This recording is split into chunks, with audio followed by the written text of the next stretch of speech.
Hello everyone. Uh, so I'm going to go into advanced concepts of K-means clustering.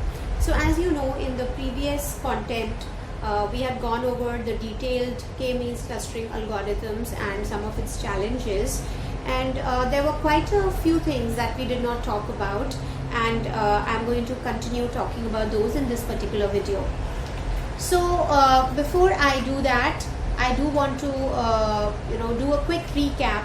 So we are talking about non-hierarchical partitioning method, which is K-means clustering, and essentially K represents the number of partitions of the data, or in other words the number of clusters, and the problem is to classify the data into K groups with the following requirements: that each group will contain at least one observation, and each observation must belong to exactly one group.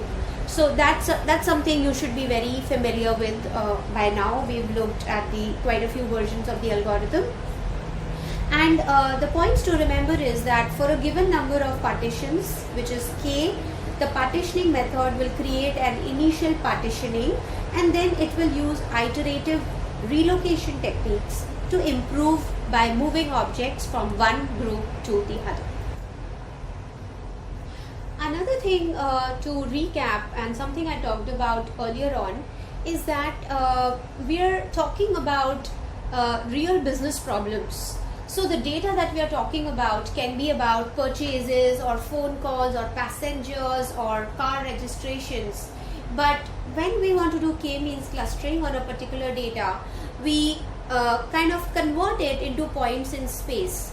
Okay? And essentially what that means is that we have to calculate Euclidean distance for the data set, and that is why we can only work with numeric values.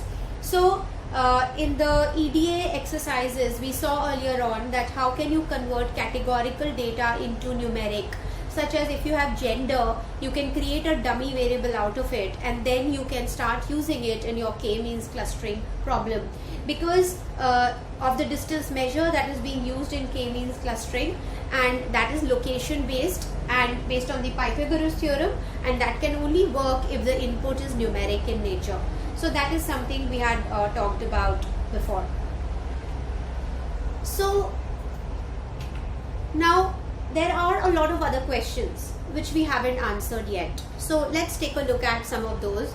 I'm sure these questions must be already coming up in your mind. So let's talk about this. So how do you decide the value of K? So remember I said that K is the number of clusters. So if I give you a data set, how do you know what should K be? So is it just a random guess, or is it can be more scientific in nature, and what is that process? So I'm going to talk about that.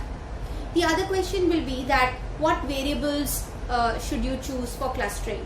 If you have a very big data set with 100 variables or 100 columns, must you use all of those, or is there a better process to come up with a subset of the columns?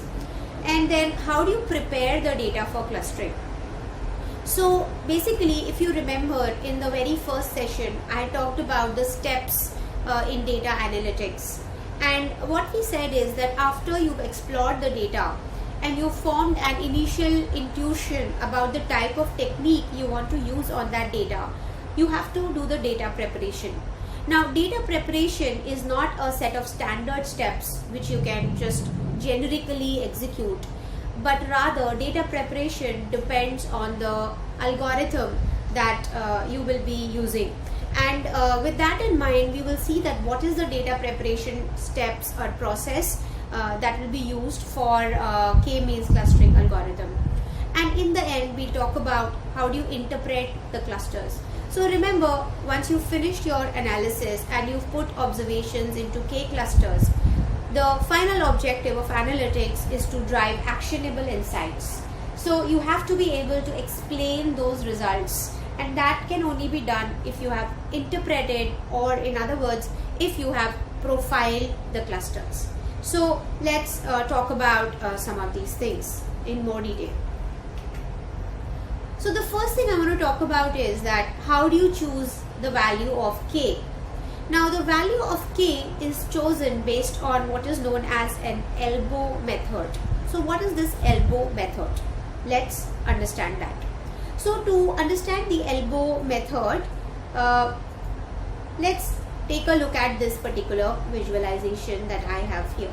Okay, and what you see over here is that the x-axis is basically k, so this is nothing but k, and the y-axis here is your s, s, e.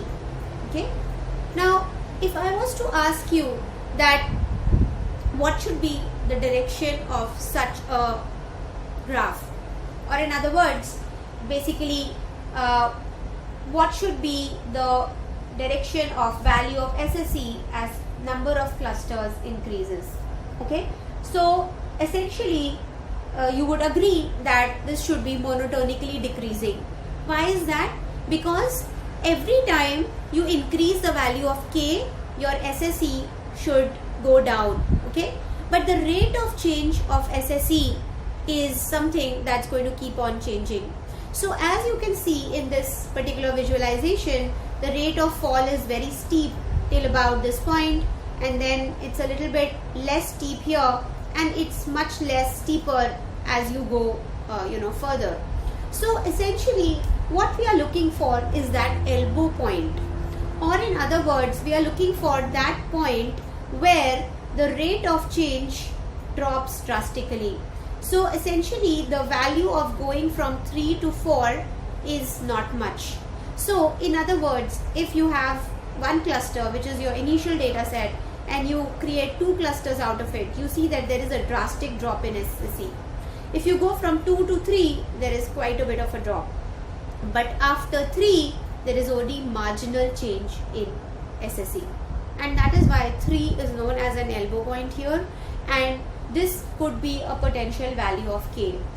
Now when we draw such graphs, we could get more than one value, a recommended value of k, and then it becomes a bit subjective.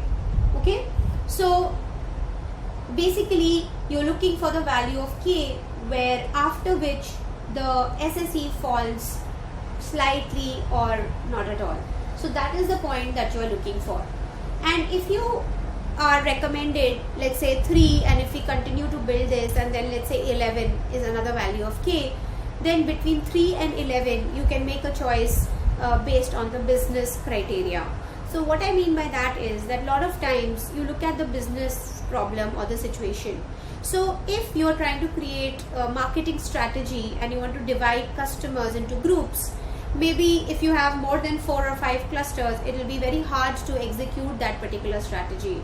So from the business reason perspective, it makes sense to have a lower number of clusters. So to summarize this particular slide, what I'm saying is that to choose a value of k, you can use help from the elbow method. As we saw here, elbow method is looking for that point of value of k where the fall in SSE is marginal, and that is a recommended value of k. But in case there are more than one recommended values of k, then you can make a subjective choice between the two based on the business situation that you are working with. Okay, so that is basically how you choose the value of k. Now let's talk about how do you choose the variables for clustering. So how do you decide which variable should be chosen for clustering? The first criteria is that variables used should be relevant to the reason for clustering.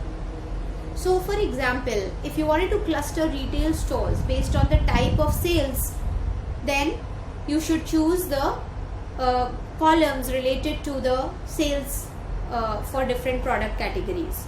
Okay, so if you want to cluster students based on their academic performance, then if somebody gives you a very big data set about the students, you should still just focus on the columns that talk about the academic aspects of their performance.